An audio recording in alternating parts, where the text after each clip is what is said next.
Wait for a few people. Can you guys hear me all right?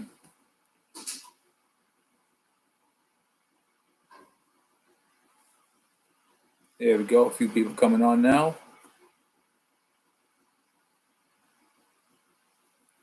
Cool. So how's it going?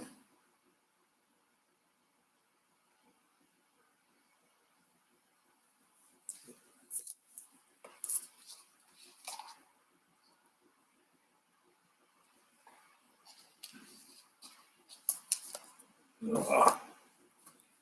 What a day. What a day. Moving the bikes around, get them all in their spots. Can you hear me all right?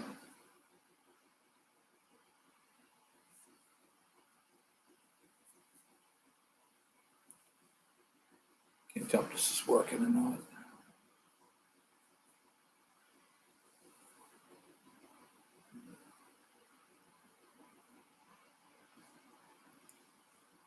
I see a few people coming on here now. How's everybody doing? You guys give me a thumbs up if you guys can hear me.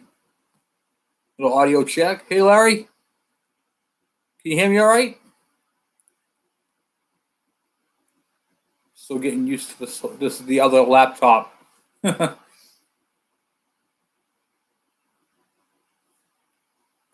Cool. All right, cool. So I've been just working out there, getting stuff moved around. We had a heck of a storm the other day. Tons of wind, blowing things around. It's been crazy weather. So I'm in the process of moving everything around, getting ready for the spring, getting the bikes put away. I got the mini bike out back. I got the DS80. That's all done. That's moved into its spot for now. So on to the projects. We've got like 5 bikes to finish off, and I'm hoping to get them done because I want to get working on that KE 102. Can't wait to do that. Got all kinds of stuff coming up. Did you get to see that video on the what do you call it there? On the ignition, on the testing the pickup charge, the charge coil? That was a requested video, and I had to do it. And I even tried to short it out to show how strong they are, and I couldn't even short it out on with a 6-volt battery. It just held true. Good charge coils. These bikes are built strong. They're very robust, and what I mean by that is they're 6 volts, but they're low amperage. So when people are telling me that their coils are blowing out, I'm going, what do you mean? You can't even short these things out directly hooked up to a battery. So, oh no, mine's not working. Did you change your points and condenser? Well, I changed my point. Well, you got to change the condenser. So we get into all that type of stuff, and I run into this all the time. And I think it's because the condenser is one of those things where not everybody has a soldering iron and knows the technique for welding that. And I think that's a big problem. So it'd be nice if it was a bolt-on, it was like an eyelet.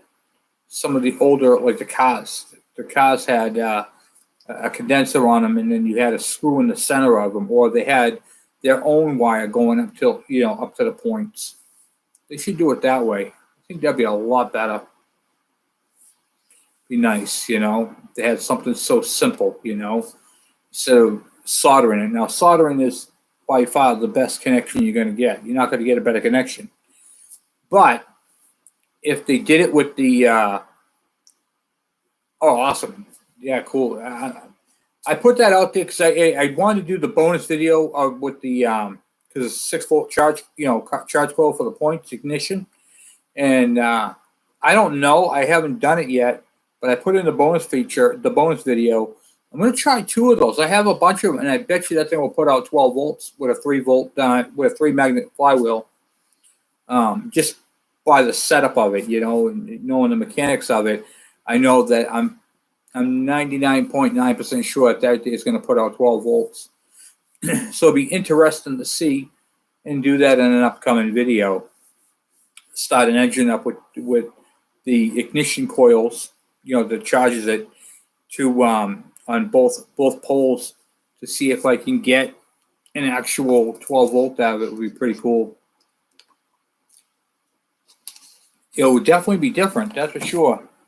That would open up a whole new window on these older bikes. And I tell you, a lot of people are going to be looking for charge coils if that's the case. I always get the same thing. Kevin, how can I make my bike 12 volt? And I did videos on 12 volt conversions, and they came out great. I got the heavy duty one that's in my KE 102. That came off of a Yamaha with electric start, so it's high amperage, which will make the lights super bright. But there was a lot of modifications involved with all that, and I did a video on it, or a series on it. I think it was like 3 videos. And at the end of it, I put on there a parts list of all the parts needed, right down to the zip ties, and that got a lot of views. A lot of people were happy about that. So that was a few years ago, and I did I did 2 of them. One of them with points ignition, one of them with the CDI, and so yeah, it's pretty neat. I mean, when you're looking at these things and you're seeing what they can do, and you stop playing with them, that's mechanics.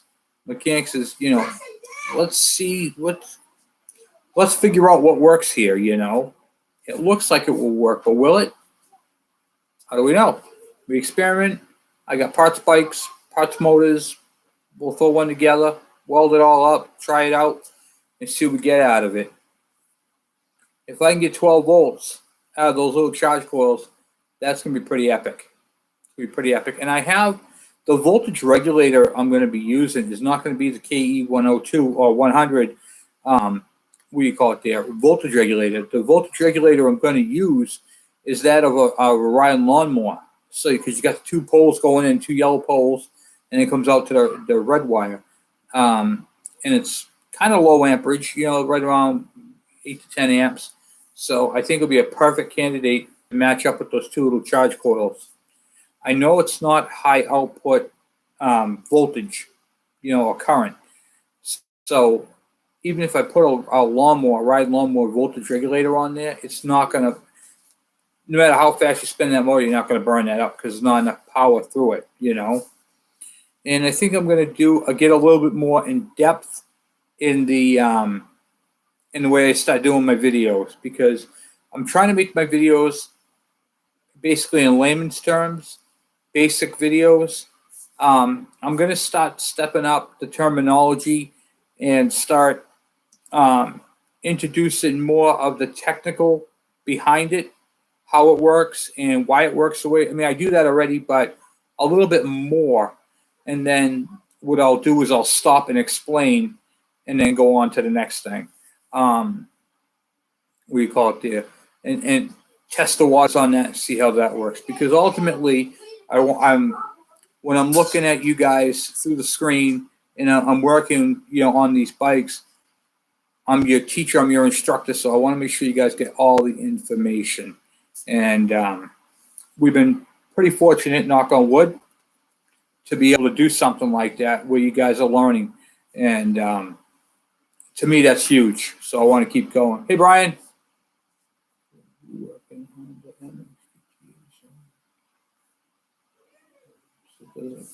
I have a few bikes, like I said before, that are ahead of it, but I'm going to be taking it and working on it in between, because I'm going to be doing a video on tearing down the top end, because I got to send your cylinder out with the piston when that comes in to get bored out.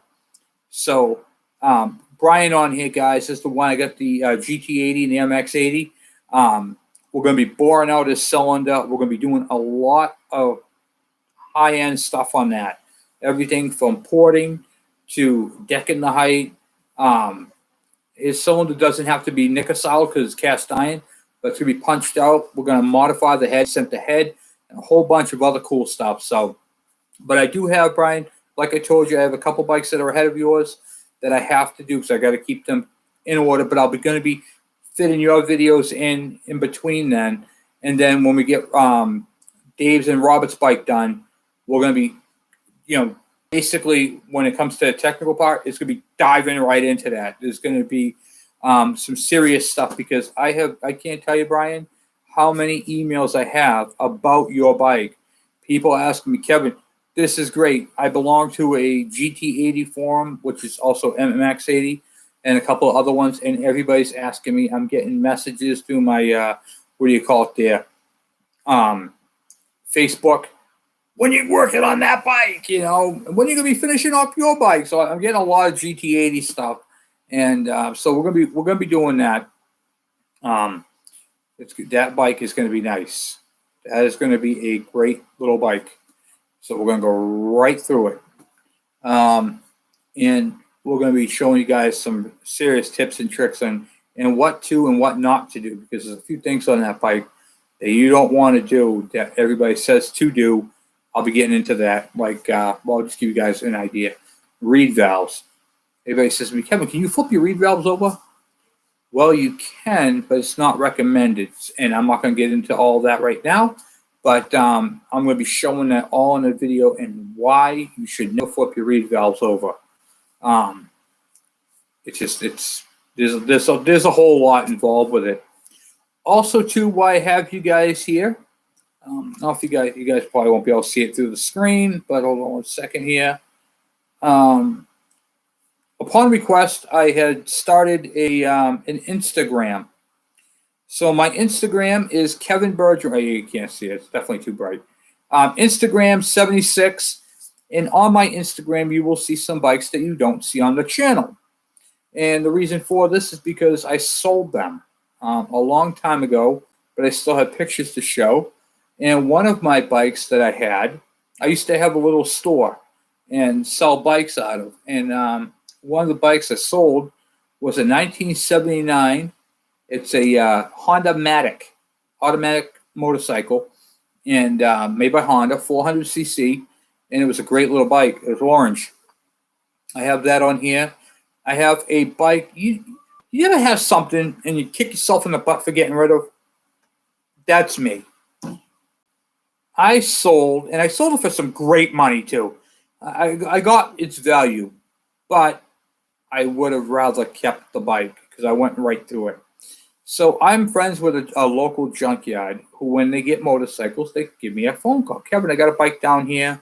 Make me an offer on it. So I typically go $100 to $200 on a bike.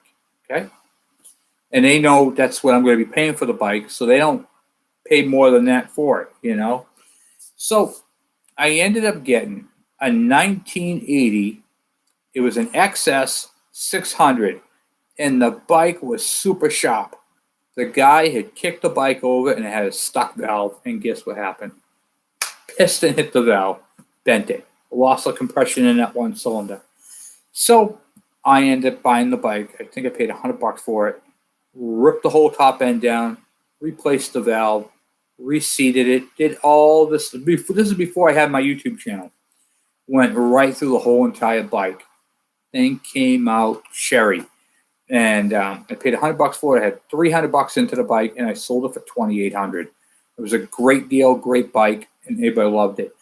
And then one of the other bikes I had on there was a Honda Nighthawk. It was a 650 and single overhead cam. And the guy drove up and down my street, had it out there. It was chained to the telephone pole. I had it out there, and I had it on there for sale. I wanted $1,500.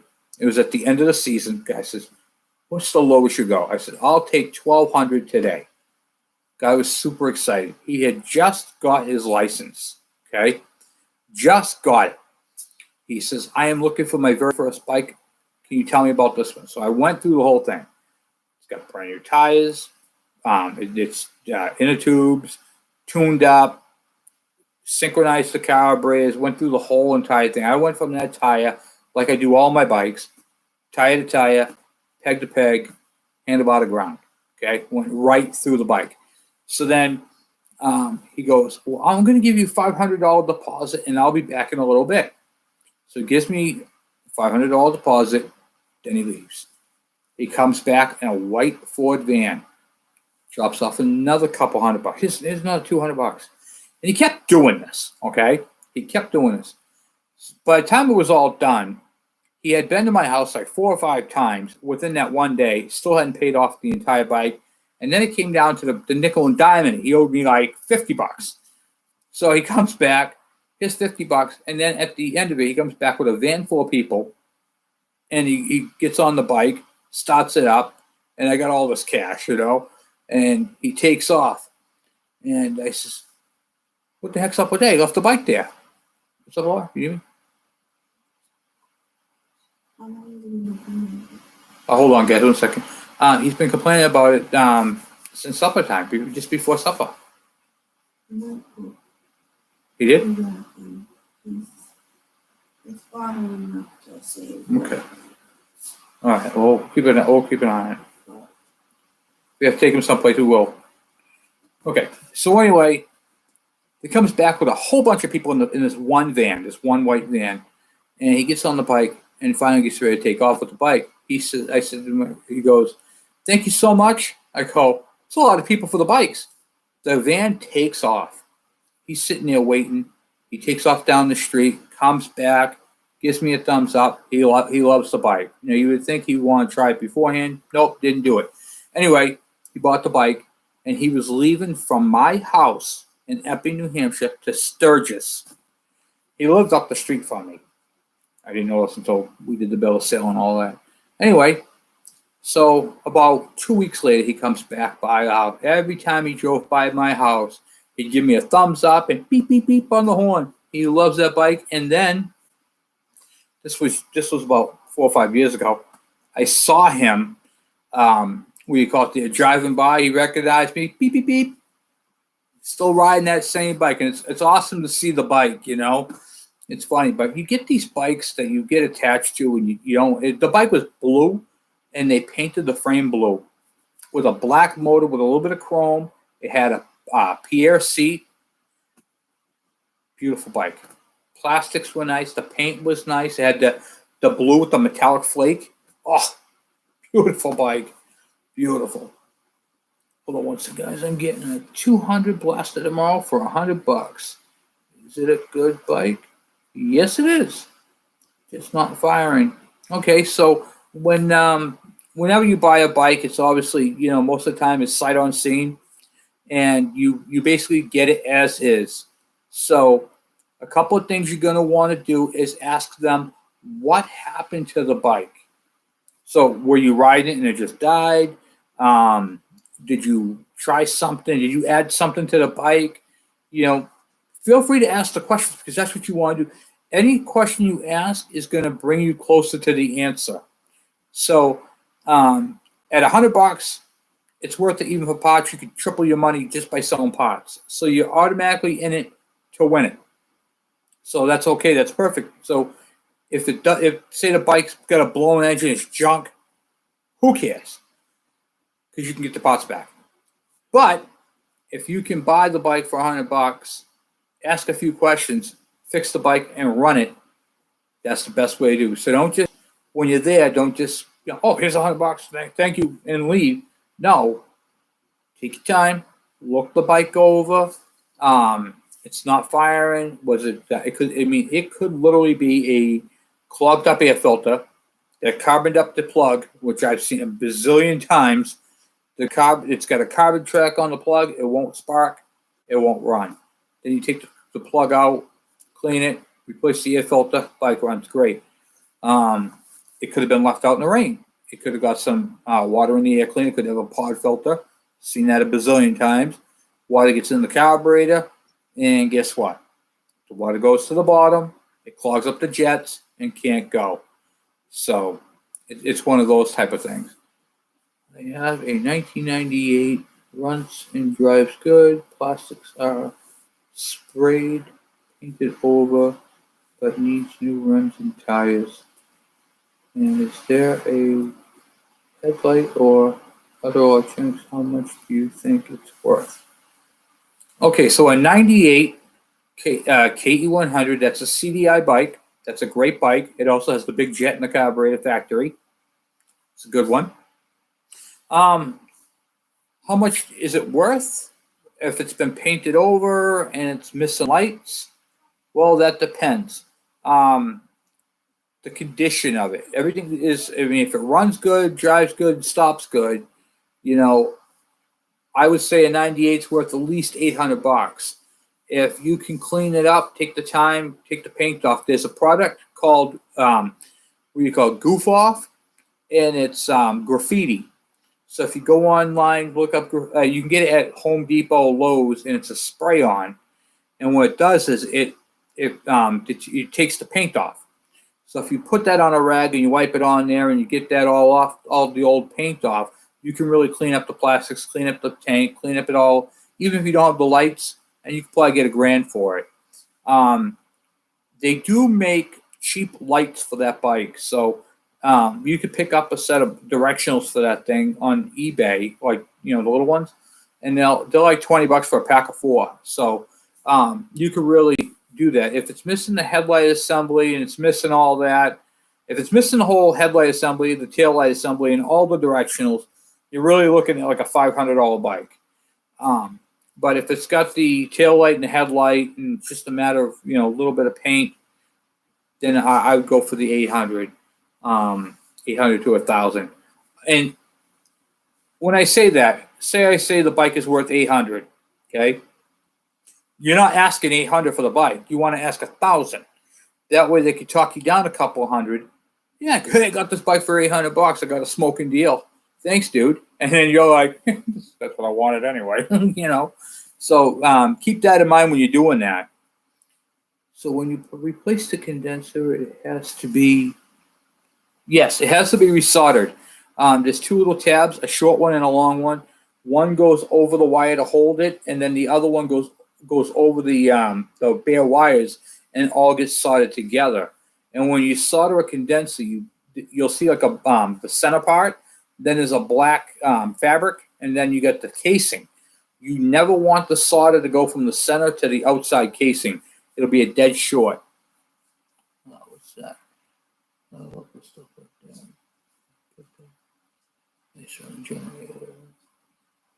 Yeah, I mean, when you get them cheap, Brian, you pick them up, you fix them, you get them running, and then bam, that's the best way to go. I mean, I can't tell you how many generators long. I got a lawnmower out there I picked up, a riding lawnmower, and it broke the blade belt, and the spindle. I just got to replace those 2 things, and I got myself a nice Craftsman with a 20 horsepower Kohler and a 3-blade mower deck, And then I could turn around, flip that, sell it, make $600, $500-600, and I'm good, So you got these little things. If you could pick things up, always tinker with things. Even if you can't, take them apart, see how they work. That's how we learn. David, you can tell me about the G3TR. If it's a G3 TRA, yeah, that is pretty rare. It is. I mean, I don't really know too much about that. What do you call it there? I believe that's the 90cc, if I'm not mistaken. I could be mistaken, but I believe basically it's the same as the G4 TR, but it's the 90cc. It's a great bike. You're gonna get if it's the 90, I would completely restore that bike. I would completely restore that. That's one of those things you don't see a lot of. In fact, they're far and few, and I believe that's also the high and low, just like the G4 TR. So I'll have to. Can you do me a favor? Can you send me some pictures of that to the email? I would love to see that. That would be awesome. Let me put that in there. Where to send them to? Actually, you can just text them to me if you want.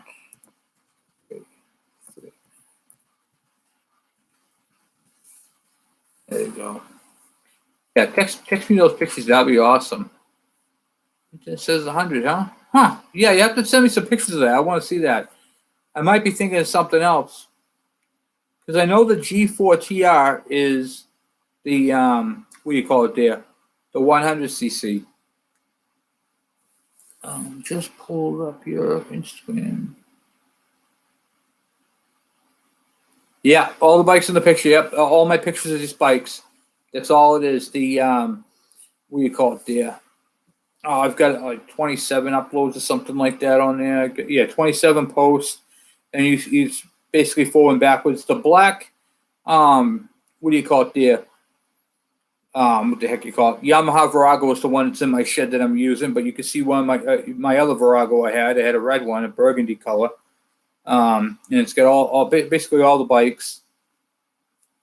Those are the ones that came up on my memory, and I'm like, oh, I still got pictures of those bikes. I should post those. So I did that. It's pretty neat. I tell you, I love posting them, and they were all great bikes. All great bikes. I haven't.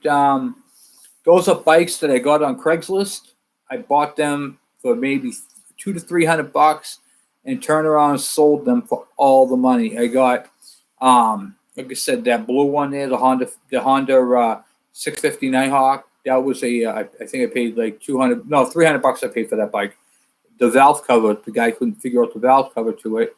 Had the valve cover off. I had to put the whole top of the valve cover back in, and it was missing the tachometer drive. That's why he didn't complete it.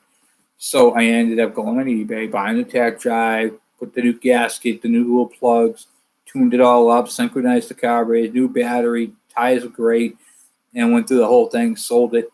I put up there for $1,500, walked away with 12. I was happy, so it was pretty cool. Kaplan America, nice motorcycle auction recently. Very nice working on. Yeah, they do. The thing is with Kaplan America is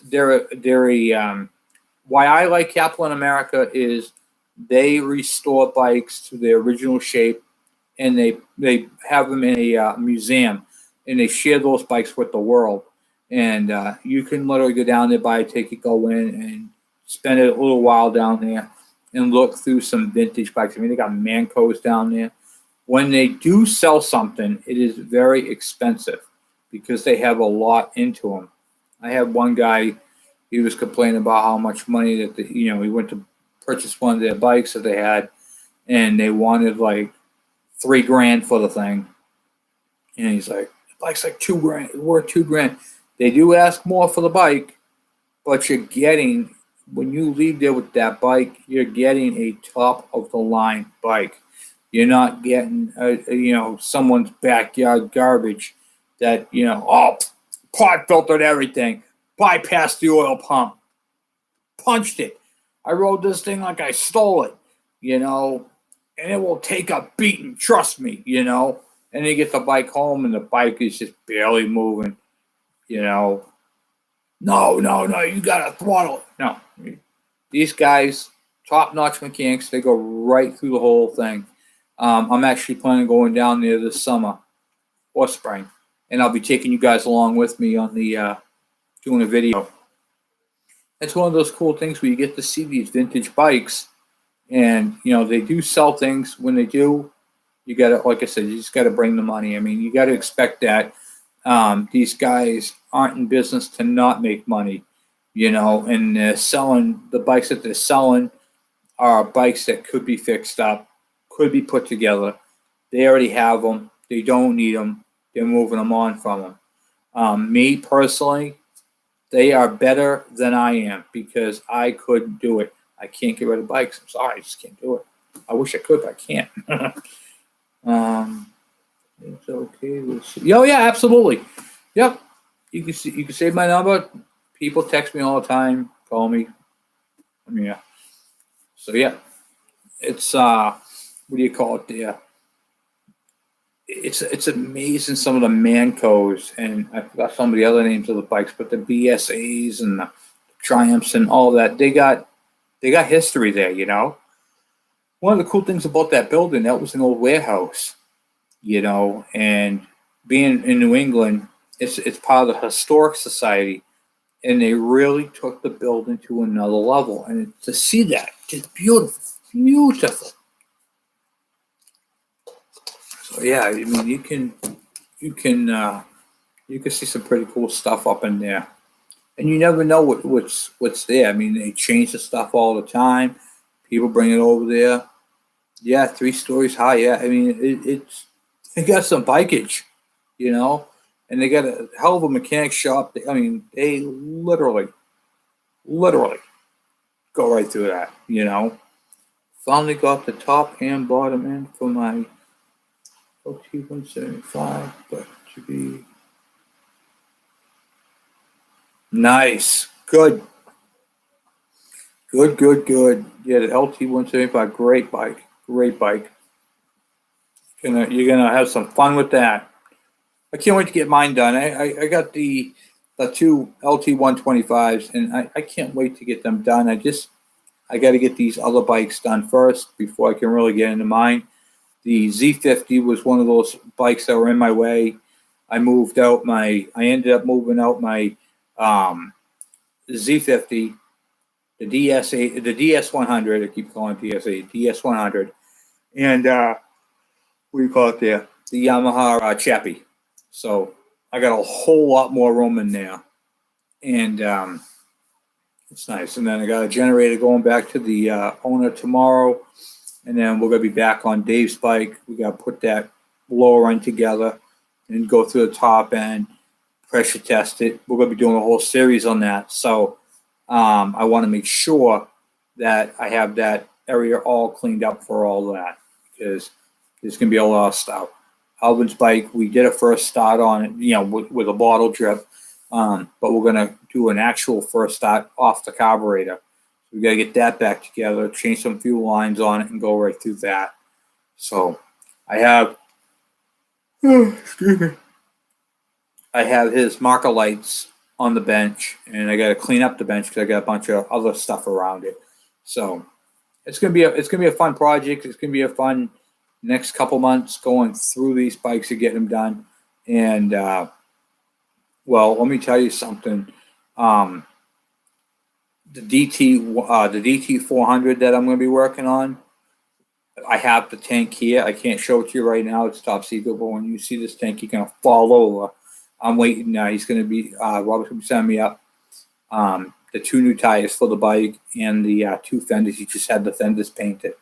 So I was talking to him today, and that is going to be a nice bike. Can't wait. Excuse me. Can't wait. That is going to be a fun bike.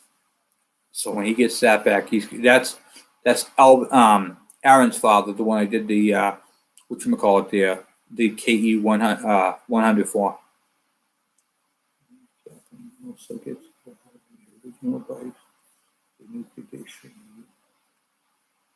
Yeah, he does. He gets he pays for those bikes, and being a museum, some of the bikes are not his. They bring other collectors drop a bike off to display it, and that's a great way to store it for the winter, is to have it in a nice heated building, undercover, and out there for everybody to see. That is literally the best way to do that.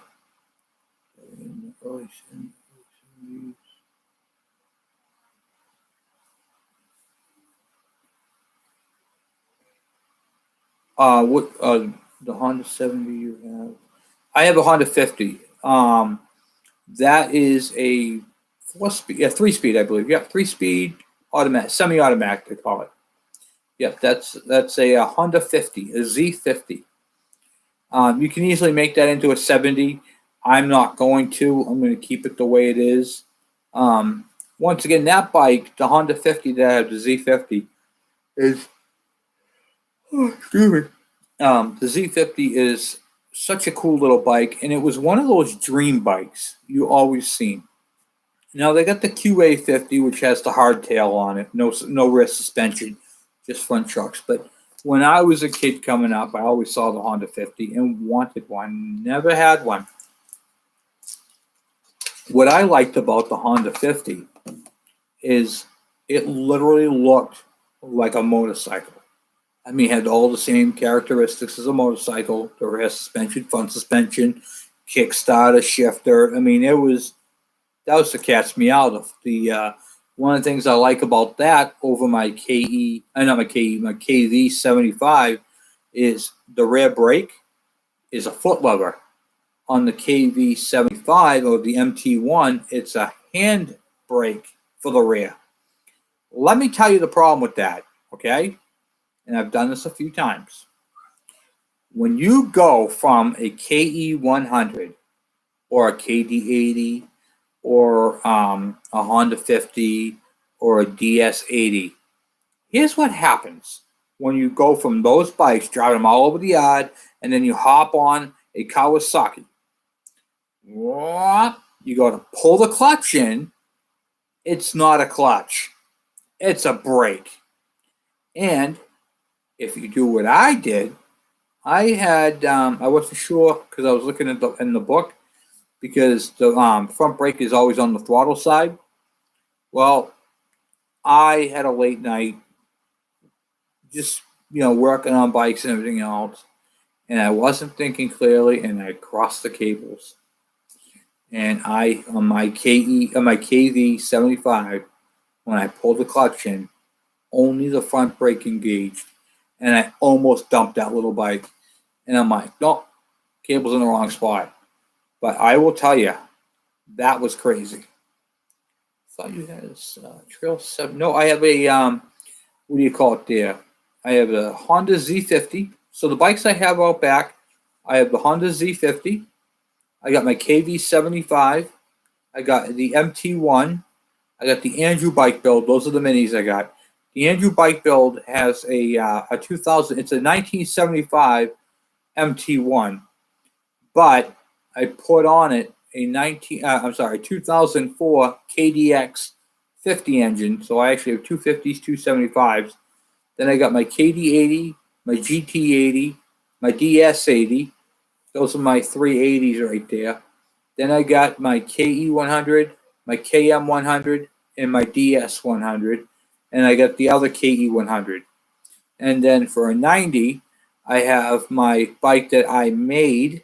It was out of a plethora of leftover junk, and it was thrown together. So what that bike is, I call it my KDE 90. So what it is, it's a KE100 frame and tank. It has a, what do you call it there? A KE100 lower end, a G3SS90 top end, and I took all the lights and everything out of it. I am looking, Larry, for a Trail 70 or a CT70. I definitely want one of those for my collection. So let's talk about that for a minute. So the bikes that I'm looking for, there's a few bikes that I'm looking for. I'm looking for the Yamaha SST Gemini. I almost had one, but the guy kind of screwed me on it. So I'm looking for one of those. I'm looking for the CT70, and I'm looking for an MT50, which is a Trail Hopper 50. And I would like to get an RV50 Suzuki, or I'm sorry, an RV90 Suzuki or an RV 100. But those are the four bikes I'd like to get for my collection. And that would be pretty much complete at that point. And then I was thinking about getting into some mopeds. Those kind of been playing on the back of my mind. I used to have some mopeds when I was a kid. One of the ones I'd like to get would be like a Suzuki FA50, those sort of things. So be pretty cool, I had a Motobi Cane. I had two of those. I had an orange one and a yellow one. That was a cool bike. I had a pouch. That's actually that I had when I first started my YouTube channel. That was an actual barn find, and I had nothing to get that thing running, and I did end up selling that bike because I really wasn't going to do mopeds with all the other stuff I had. I'm kicking myself in the butt for letting it go. It was a Magnum, and I should have kept that one. But I did sell it for all the money. I got all the money for that. I want to fix the Kickstarter mechanism on my 1974 MC1. Should I take the engine off the bike? I'll keep it. You can actually keep that right on the bike. you just have to remove the whole clutch cover assembly. The drain the oil, pull that out. Excuse me. And you should be able to take that. It's a pouch, P-U-C-H. Pouch. I can open up. I actually have I have a decal sticker, big. It's about maybe 8 inches big. Thing's huge. I'll show you guys that sometime. Oh yeah, you pull that off, then you could take out. You could change the whole mechanism. It's pretty simple to do. You'll do you have to split the case on that? I don't remember. I think you have to split the. Do you have to split the case? I don't think you do. No, I forgot. I'm drawing a blank. Yes, that's it. That's it. Yeah, that's a great little bike. I had one of those. I had the tank up top. Let's see what else I have. SACH. I couldn't pronounce it. I had a Peugeot. Everybody had a Peugeot with the plastic gray wheels, mag wheels. That bike actually caught fire on me. Had a fuel leak, and it was right where the ignition is, and the ignition wire, it caught fire a lot of times actually. Had cracks in it, and I was a kid riding down the street, and all of a sudden, whoosh, shit! Get off the bike, throwing dirt on it, put it out, start it back up, right down the street, catches fire again, put it out. Then we ended up putting electrical tape over the charge coil. Do you think we fixed the fuel leak? Nope. What do we do? Electrical tape the ignition source. Thing still leaked. That thing leaked until it died. Always had a puddle under it. You could shut the petcock off and it would keep going. Petcock did nothing. That was a cool bike. And that was one of the craziest mopeds I had because the light on it, the headlight, was super bright. I mean, on low beam, that headlight, it was like a car light. But the minute you hit the brake and the brake light came on, that thing went dim. When that brake light was out, man, that headlight it was unbelievable. The current project is a motor weekend. Yeah, the V51. That's what I had. Yep. That's a great. They got some performance parts for that thing. I don't know if you know, there's a huge cult following on the Motorby King V51. It's crazy. Expansion chambers, bigger cylinders, big bore kits, better ignition systems, CDI ignitions for them. I mean, clutch spring kits. You can get all kinds of things. David, if I were you, I'd go on to one of the posts, if you haven't already. Every time I get a bike, I go on Facebook and I search up where the, the forums, and I introduce myself into the forums. That's how I was able to grow this channel. So definitely do that. Go into those forums, add yourself, because those guys have some serious tech tips, and they'll tell you what to do and how to do it and what you can get. I used to have the tap for the exhaust. I don't have that anymore. I actually gave it to a friend who was doing pouch mopeds like 15 years ago, but he had one that had a cross thread, and I actually bought the tap to do that. And boy, that was not cheap. That thing was not. Now you could probably get it for like $20, but back then, I think I paid like $80. Yeah, I think I paid $80 for that tap. It was crazy money. What? $80 for a tap? It's not common bread. I remember bringing the exhaust down so they could match it up. I had to order it. It took like a month to come in. It was crazy. Yeah, we got, man. You're bringing back memories right there. I wish I had pictures of it. I think it was like 17 when I had that moped. Well, I had two of them. Like I said, my brother and I worked at a place called Groveland Equipment, and the boss had them. He gave them to us. I was able to get one running. The other one was parts. And, man, I'll tell you, it was awesome. That was my first.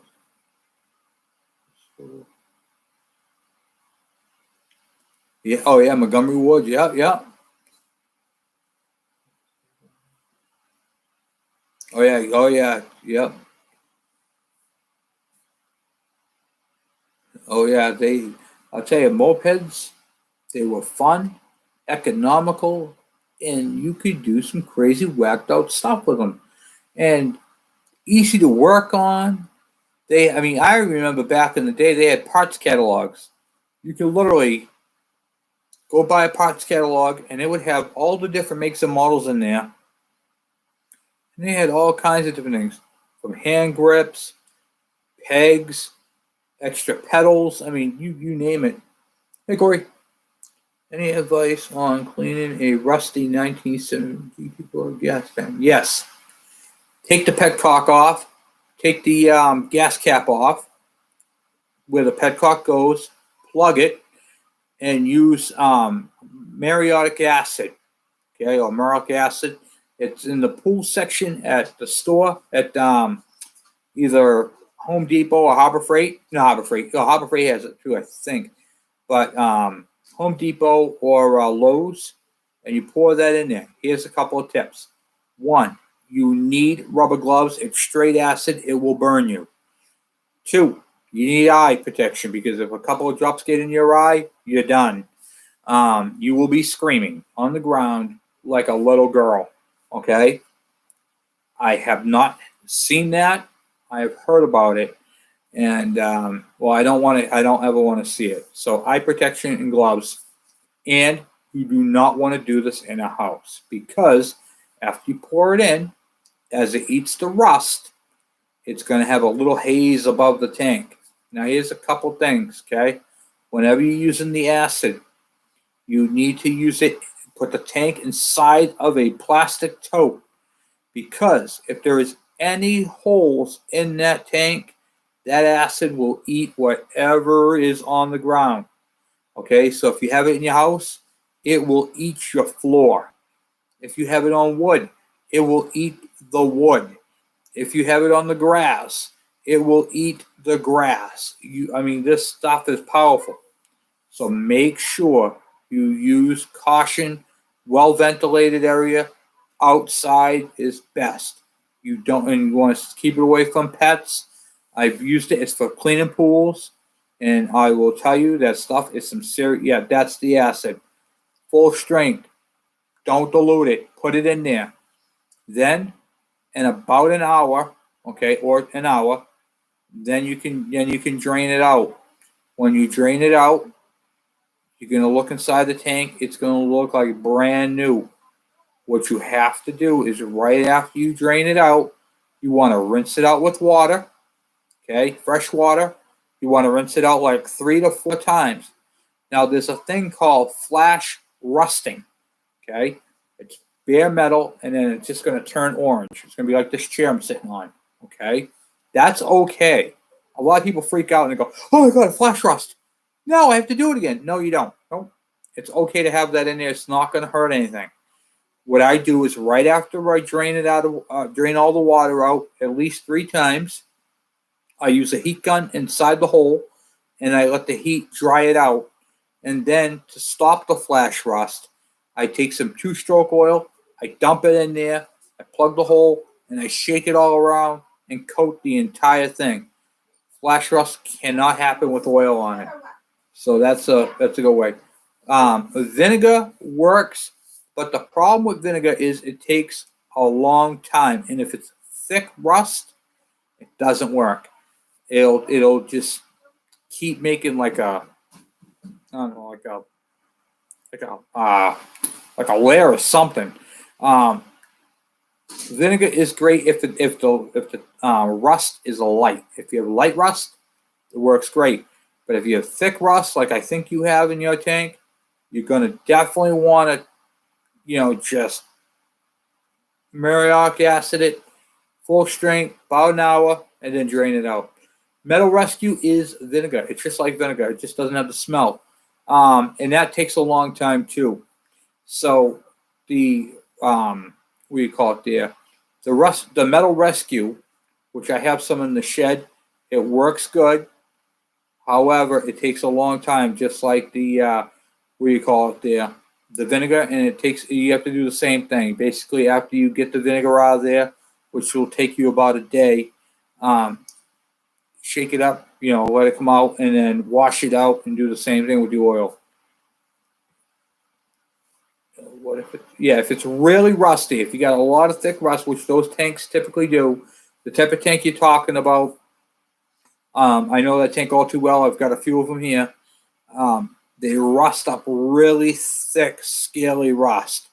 The mauriac acid will break that up quickly. It takes about an hour, and then your tank will be stripped down. Other than that, you kind of at a bind at that point. You can coat the tank, but you want to keep it in a plastic bucket, because if there's any pinholes, because what happens is a lot of times, and this is what you'll find, is the rust actually plugs holes. So if your tank is rotted and you don't know about it, it will eat it. Yeah, the Evaporust. Yep, that's the same thing as what Larry was saying. So Evaporust and Metal Rescue are basically the same stuff, and they are basically there's three of them. There's the Evaporust, there's the Metal Rescue, and then there's vinegar, and they all have about 5% acidicity. The vinegar simply smells terrible. A lot of people can't even handle it, but it's the cheapest way. It does the same thing as the other two do. The Evaporust has no odor to it. It's really good to use, and same with the Metal Rescue. I use the in the shed right now. I think it's the Evaporust I have. It's either Evaporust or Metal Rescue, and that works great. But if it's thick rust, the big acid, that's what I do. I go right for the acid. I don't even play games with the other ones, because the other stuff is expensive. But all these are reusable. So if you use Evaporust, you can literally filter it out and reuse it again. Same thing with the acid. What I do with the acid is I take that and I have a 2-gallon gas can, and when I'm done, I dump it all into that, even with the debris in it. I don't even care. Just throw it in there, because it's just going to eat it all up, The acid will go in clear, and it will come out orange. It's okay. That's just how it is. It will work. You can use acid over and over and over again until it just simply doesn't work no more. You're welcome. So hopefully that helps you with that. Tanks are one of the things that are very, very hard, especially when you get an older tank that, it's just crap. But if you use the Evaporust, if you use the Metal Rescue, if you use the vinegar, if you use the acid, all those chemicals will eat the petcock. So you have to remove that.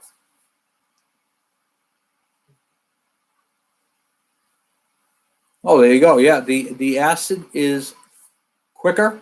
It works faster. It is more powerful. But like I said, you really have to use caution with it. That stuff can give you some serious burns. It will eat your clothing. So when you pour it, you don't want to dump it. You want to nicely use a funnel, a clean area. Have what I like to do, and one of the safety things that I do is I have a wet, cold water rag next to where I'm working. Because you're wearing rubber gloves and they come up to here. Well, if you get a drop down below that, guess what? Now you're going to get burned. With that rag, I can wash it real quick, and then take your gloves off. Oh, I take my gloves off like this, and I pull the gloves into each other, and then drop them, and that's how I take them. So I do them over a trash barrel, drop, and now I didn't touch the contaminated gloves, and it works out pretty well. It's all safety. If you have a chance to go to Harbor Freight, they got these face masks. It covers the whole face. Those are the best. It's a plastic shield.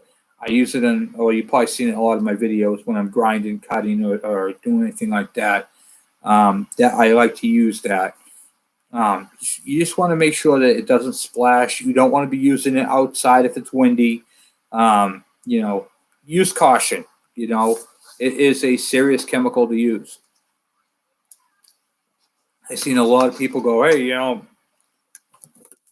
no, don't be a hero. Protect yourself. You want to be able to use the bike, so do it that way. But yeah, there's all kinds of things you can do. There's home remedies.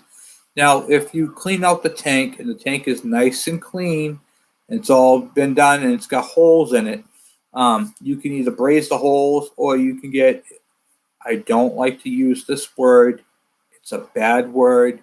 I consider it a swear word. But yeah, you just said it. Thank you, Larry. Metal prep. And Pour 15 has it. It's a great thing. Wow, Larry, you are right on tonight, buddy. They make a liner kit. I don't like liners. However, if you're in a pinch, it does work. Just make sure you follow the instructions right to the T. Because if you put a liner in there, what I have personally found with liners, I hate liners. I hate it. They are a short-term gain, a long-term loss. What happens is you're essentially turning rust into primer, and then you're putting a coating over it as a paint. Why is that bad? You just primed it, you turned it into paint. Moisture, condensation, fuel, whatever. If it's going to find a spot on that liner that is porous, has holes in it, or it didn't quite seal properly. Because you remember, you can't physically go inside the tank and sand it down and do all the prep work needed. Okay, you're relying on doing this with your tank. Okay, and no matter how many times you do that, there is still a potential to skip a spot. Okay, so what happens is the condensation, the moisture, and all that get between the steel tank and the liner. Now what's happening is that water's got to go somewhere. It's going to rot the tank from the inside out.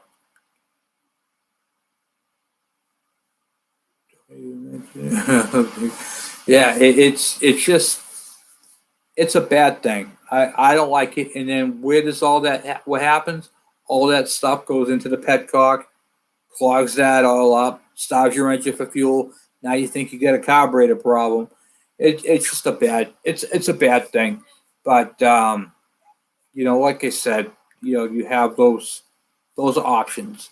I have a couple of tanks here that are G4TR tanks. I can pull those out and take a look at them. If you want to send me a message, I can take a look at those tomorrow for you. I just, so I've seen your two-stroke pressure testing video. Great stuff. Any other? Once again, when you pressure test, you got your pressure test. So if you want to check out an engine's integrity, a two-stroke engine's integrity, the two main tests to do on any two-stroke engine is a pressure test, pull a vacuum and a pressure. Okay. You have to look in the video for the specs. I think it's like 5 bar, something like that. I always go to the book. I don't keep that specifications off the top of my head.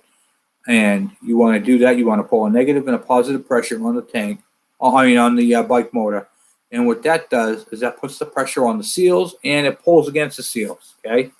So you want to make sure you do that. It checks all your gaskets, seals, covers, whatever seals up that engine. Okay, it's going to check that. And then, of course, the other one is the compression test, because a pressure test is only going to tell you if you have a leak. It's not going to tell you if you have good rings or cylinder. So when you do a compression test, that's going to tell you the integrity of your cylinder and piston. And always, when you're taking apart a bike, you always want to get a story on the bike. How do you get a story? How does a bike talk to you? A bike doesn't have a mouth and it doesn't know our language. So how a bike talks to us is really, really simple. On a two-stroke bike, you can pull the exhaust off and take a flashlight and look up inside the exhaust port. And you can see the skirt of the piston, you can see your rings, and you can see the intake side of the piston. Yeah, not the piston, but the cylinder, okay? That's one way it tells us the condition of it. If it was during ingestion, the intake side will be all scored up. If it was a lean condition, the exhaust side will be all scored up, or if it had a hot spot. And the compression tells us how the piston is sealing into the cylinder. So, and when you do a compression test and it's 120 psi or better, that's a good solid engine. If it's under that, but the bike's been sitting, you're going to want to run the bike, get it up to temperature, let it cool, and then do it and see if the temperature came up. Because most of the time, like in the Harvey Spooner MB5 video, that thing had hardly any compression. I mean, it was really, really low. If you watch that video, you'll see how I got the compression. I couldn't even start it. The compression was so low, I couldn't even start it. So the first thing I did was look in the exhaust port, and the piston looked like brand new. Okay. That means my rings are probably most likely stuck from sitting. So I took a little cap full of oil, dumped it in the spark plug hole, kicked it over a few times, brought the compression up. Okay. Now I'm going to introduce, with that oil, some starting fluid and see if we can get this thing to pop off.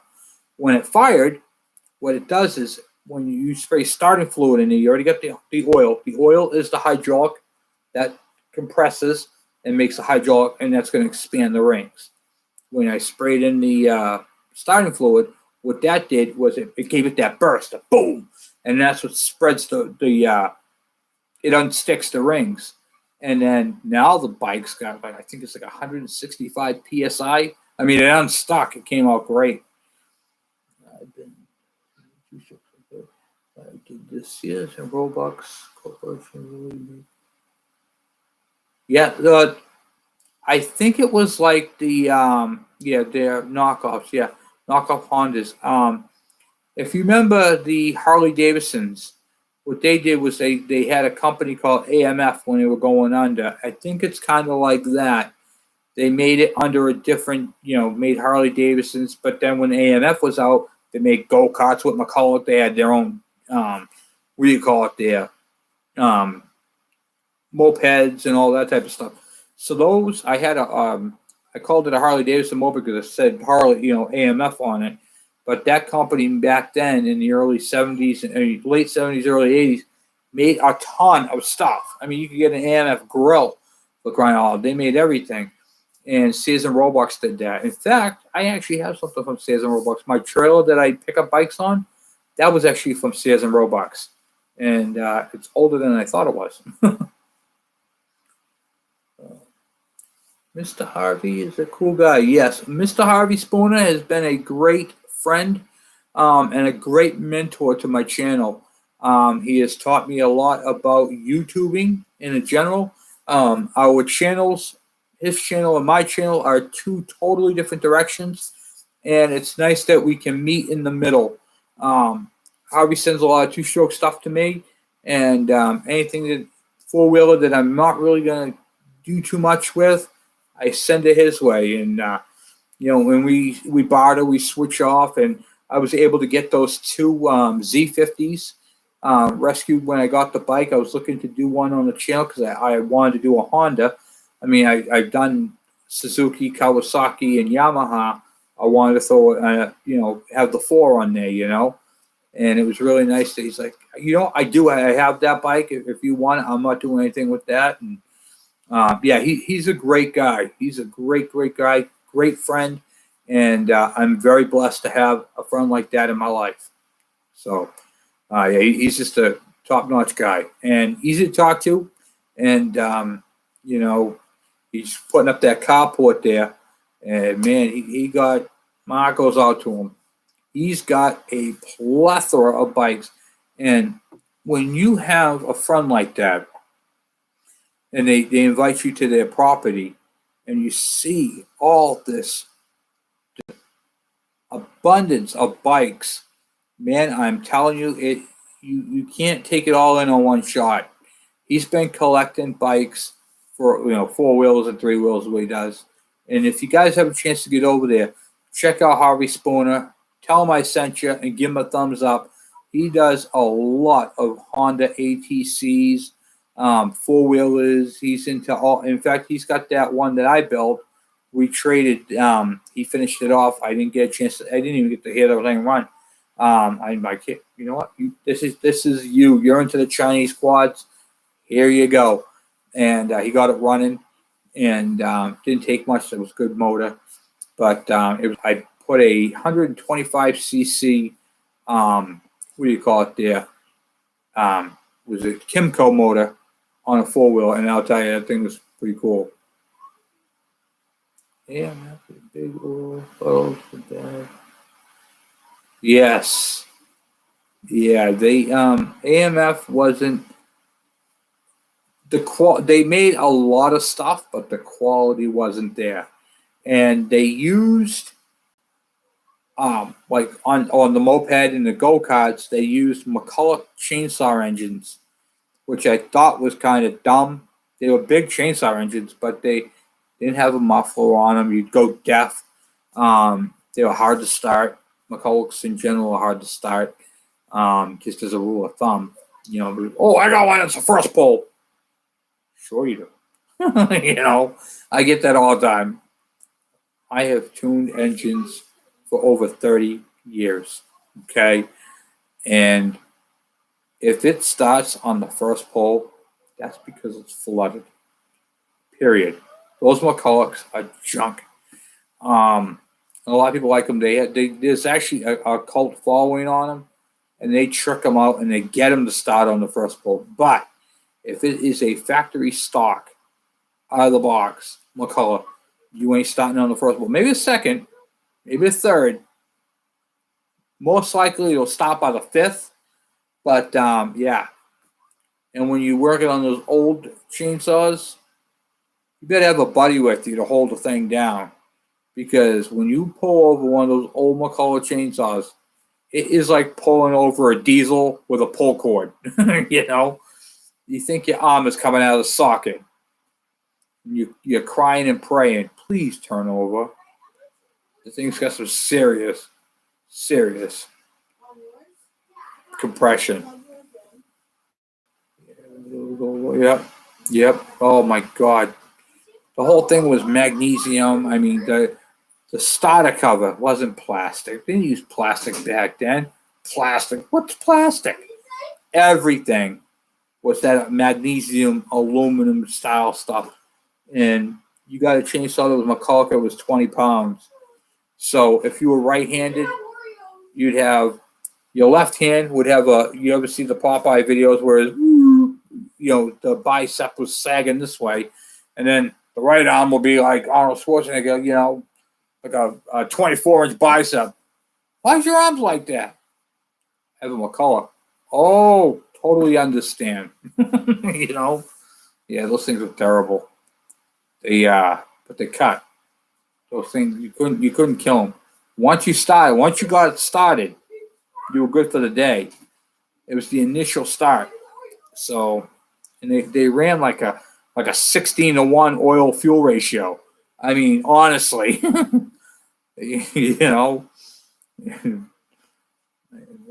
with the horsepower brakes. Yep, those are awesome. The 1968 Briggs, man. Yeah, oh yeah. You can definitely sprain your wrist pulling those things over. Those had a counterbalance on them. So when the piston went up, the counterweight would go down. And on the crank, it had these two outer bearings with this big cast iron thing. Oh man, the motor itself weighed a ton. It was crazy.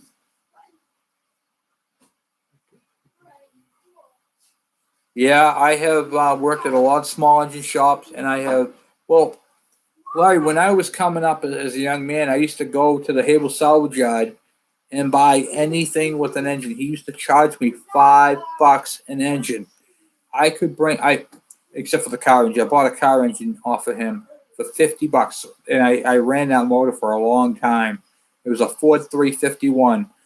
I bought it to put in my T-Bird. I had a 78 T-Bird. And this engine was on the ground. I picked it up with the crane thing there you had there, put it in the back of a trailer and on a ride lawnmower, Montgomery Wood, and rode that up the hill. And I used to get down there. You got an engine over here. How much you want for that? $5, Kevin, for you. And I would. And I even ran a tab. Guys, I had a tab. I remember I was 14 years old, and I had a tab at the Havel Salvage Yard. Put this on my tab. Okay, yeah. And I pay them on Friday when I got my allowance. And I knew that I got a $20 a week allowance for cutting the grass and doing that sort of thing. Not doing chores. Extra stuff. And I got $20 a week. And I would go down there on a Friday. Here's my $20, Frank. See you next week. And come Monday, I'd be back down there again. Anybody scrap anything? And you wouldn't believe the engines I had. You wouldn't believe them. I had a old, what do you call it there? Motor from a washing machine, a gas-powered Caesar Roebuck motor with a Kickstarter. I used to pick up dirt bike engines. A lot of Honda 125s. This guy used to do a lot of Honda 125s, and he would junk these engines. They were blown engines. They all had different problems. So what I would do is I would take these engines home, dissect them, figure out the problem, but I would take the other 125 that had a different problem with it and use those parts and make one good one. And I used to sell them. I used to sell Honda 125s. I think they were XR 125 motors, and out the door they'd go. I'd get them gaskets, everything. In fact, I used to order those from Motor Car Supply. Man, I tell you, I had a blast when I was a kid. I used to learn so much. And I had a lot of great people around me, a lot of older people who, if you showed an interest, they would teach you. And that's why I do what I do here, because I just want to keep that going. It's just been a blast doing it, I mean, there's a lot of motors, small engine stuff that I do off channel. I have a motor to put on a Cub Cadet out there. I got to do that. And that replacing a Kohler with a Briggs. The Kohler engine is junk. He wanted to get a thing going. I told him, I said, the only thing I have is a 18 horsepower, I think it's 18 and a half horsepower Briggs, and I can easily swap that out. So I would like to get my hands on an Elsinore. There's been a couple of people who offered me Elsinores, but they're way too much money for what they are. Honestly, the only reason why there's so much money is because they are on the rare list. They're not super rare, but they are rare, and that's why there's so much money. Honda really stayed away from the two-strokes. I mean, they have some, but their four-stroke is there. They went when the big three, Kawasaki, Honda, and Yamaha went two-stroke. Honda said, "Nah, I'm gonna stay with the four-stroke." And they tried really developing that. And you have a Honda, you have a good bike. People are like, "Oh, my Honda runs way better than your two-stroke does." Well, two-strokes are really for racing. Four-strokes are, kind of what I call the gentleman's bike, if you will. Two-strokes, people don't understand. They try to apply the four-stroke principles to a two-stroke and then lose the engine, and I see it all the time. You get these tough guys who, get rid of that oiler, you don't need it. Well, you don't need an oiler on a reed valve or a piston style, that shuts off the valve, shuts off the, fuel flow. But if you have a rotary valve engine, you must use your oil injection system or you're going to burn it up. And then they don't understand the concept of a two-stroke uses top and bottom of the piston. And in some applications, even the sides of the piston. So let me elaborate on that real quick. On my KV75, that engine uses three sides of the piston. It uses the top for compression and power. It uses the bottom for scavenging. and it uses the skirts, and because it doesn't have reed valves and it doesn't have a rotary valve, so the intake goes in like the Z50s right into the cylinder. When the piston goes to the top for compression, the crankshaft is open and the fuel gets sucked in that way. Then the piston goes back down and covers over the intake. That is how that engine works. So it basically breathes into the crankcase directly, almost, kind of sort of. More like into the cylinder at the base. But I mean, so that uses three sides of the piston. The what do you call it there? The what the heck you call it? The DS80 that uses reed valves, and so basically how the reed valve works is when the piston is going up, it creates a suction at the bottom, and it opens up the reed valves and sucks in the fuel. When the piston comes down, it compresses inside the crankcase. It puts pressure on the reed valves and closes them. I would love to get my hands on an MR50.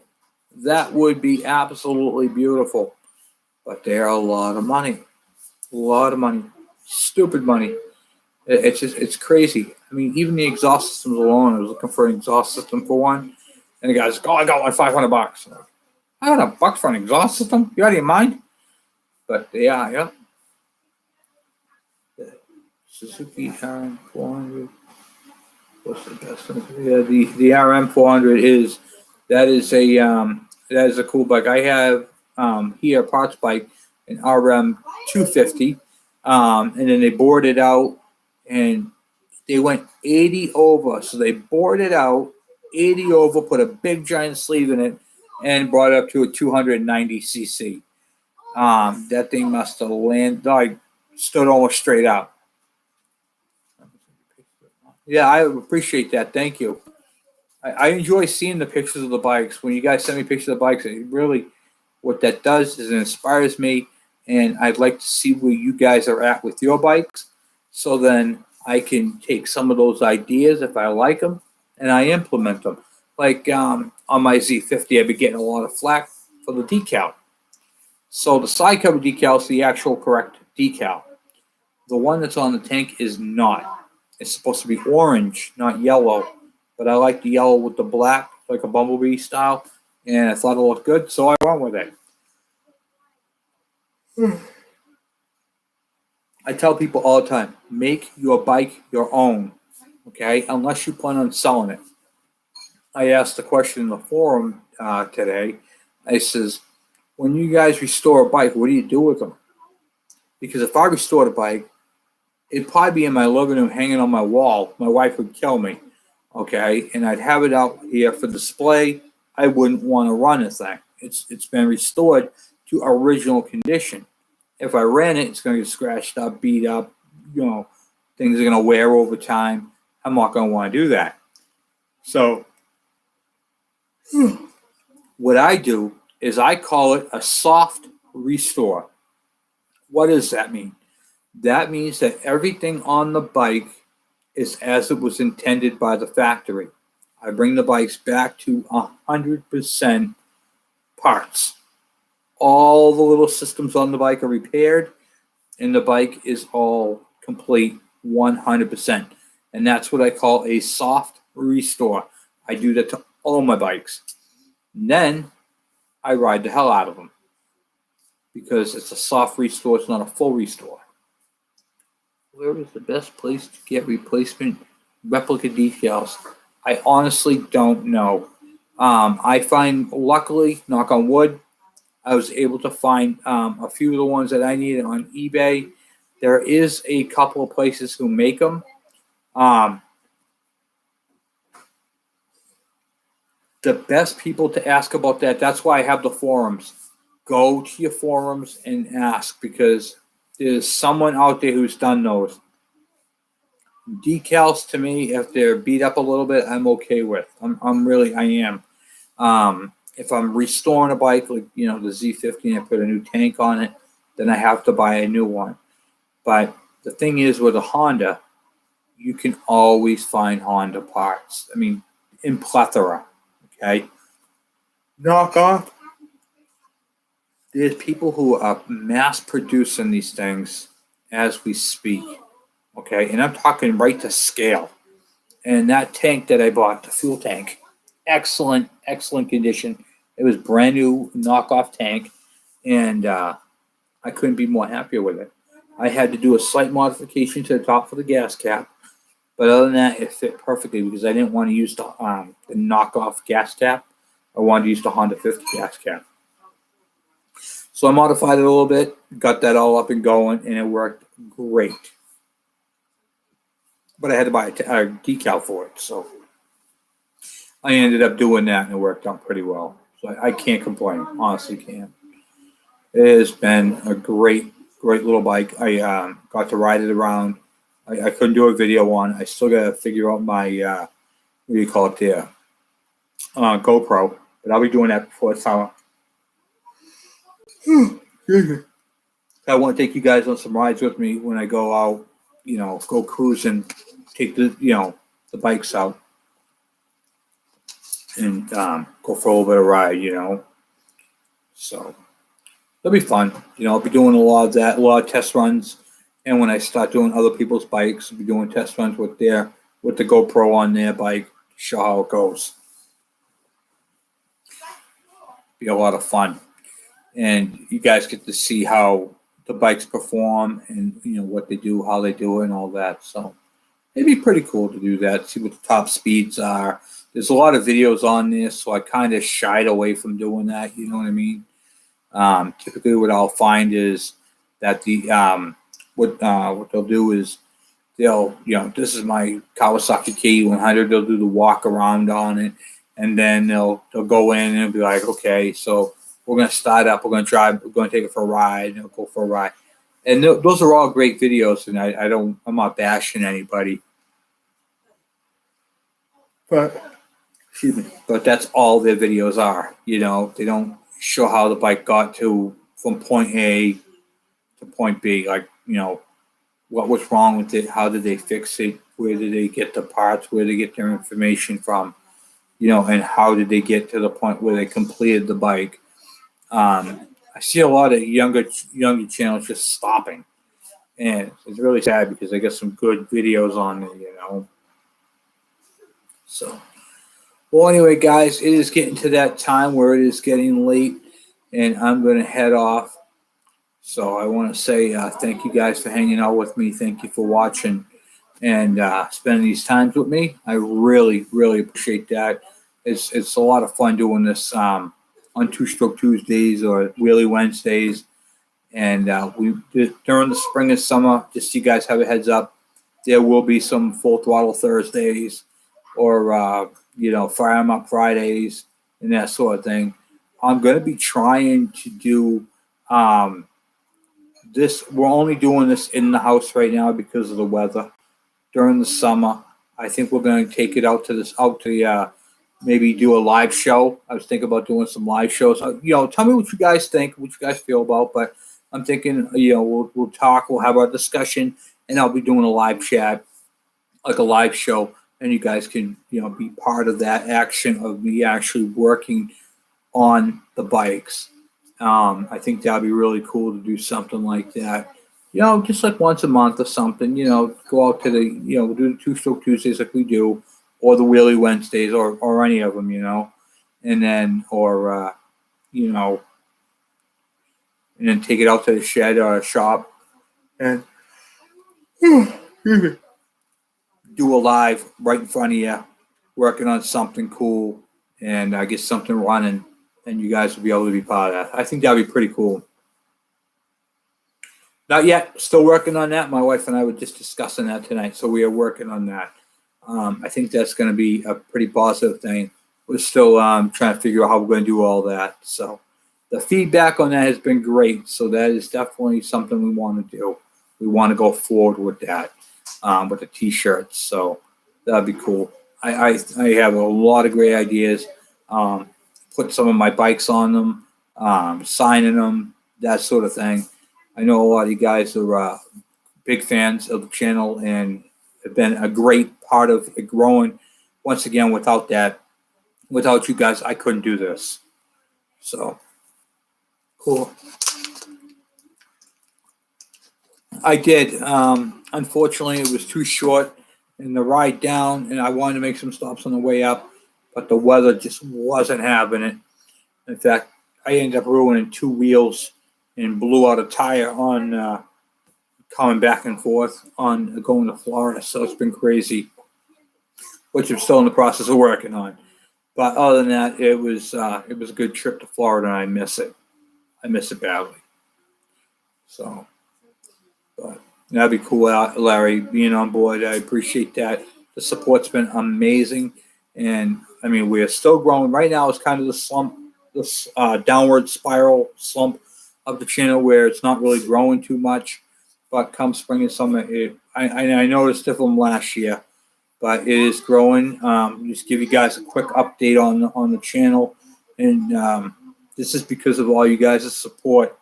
Hold on 1 second. Let's find here. We are now up to 5,360 subscribers. Thank you, guys. We are up to, hold on, let me get the stats on this one here. Hold on. Boom, boom, boom. Now let you guys go. 1,123,342 views. I am blown away by that. It has been absolutely crazy. So I'm just blown away by the support. I would love to live in Florida. Are you kidding me? I went down there. It's the first time. I brought the stuff down to.